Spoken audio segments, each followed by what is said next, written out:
Guten Tag, I'm Joan Shawley, and it's another shameless plug day here at Trailers from Hell. As many of you know, I consider It's a Mad, Mad, Mad, Mad World to be the greatest movie ever. But many's the time that people come up to me and ask, Joan, what's the second greatest movie ever? And quick like a flash, I say 1, 2, 3, Billy Wilder's Testament film. And here's the shameless plug.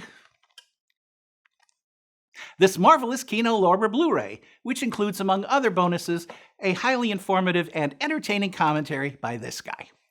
All of Wilder's moods, themes, and obsessions, from Nazis to capitalism to adultery to men in drag, are front and center in this breathless farce, which he said was a deliberate attempt to make a film faster than His Girl Friday. And he succeeded. Unfortunately, while they were shooting in Berlin, the wall went up, forcing them to retreat to Munich. And by the time it was released, no one wanted to see a comedy about communism when we were on the brink of World War III.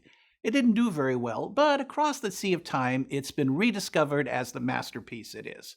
So now, let's watch the trailer, which frankly isn't very helpful and doesn't sell the film the way you might think it should. What's with the harp?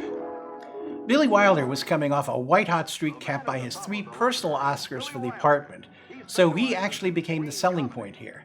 James Cagney was a legend, but he hadn't been in a hit movie for a while, while Arlene Francis was best known as a TV personality, and Horst Buchholz and Pamela Tiffin were just starting out.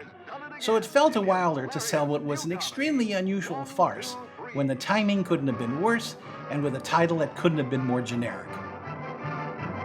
It wisely starts by showing that age hadn't diminished Cagney's machine gun delivery in the slightest. All right, here we go. First, get a barber and a manicurist up to the office. Next, call my lawyer. I want him here immediately. Next, I want to speak to the manager of the Berlin Hilton. Yes, sir. And send Ingeborg in here with pad and pencil. Yes, sir.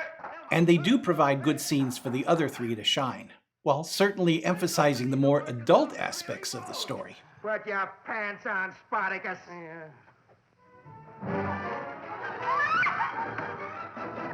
I've been engaged 4 times.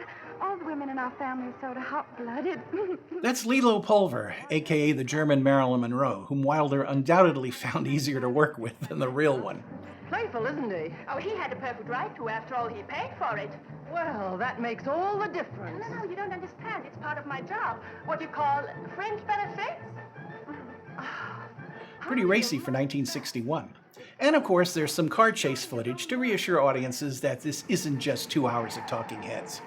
That's actually East Berlin they're driving through there.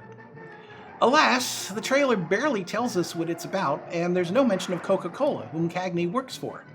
Sadly, just a bunch of funny moments isn't enough to sell such a high-concept movie, and the mixed reviews didn't help either, nor did releasing it at Christmas. But as I said, it has since found its audience and is now considered one of Wilder's finest. By the way, it initially bombed in Germany too, but when reissued in 1985, it became even more popular then than it is here.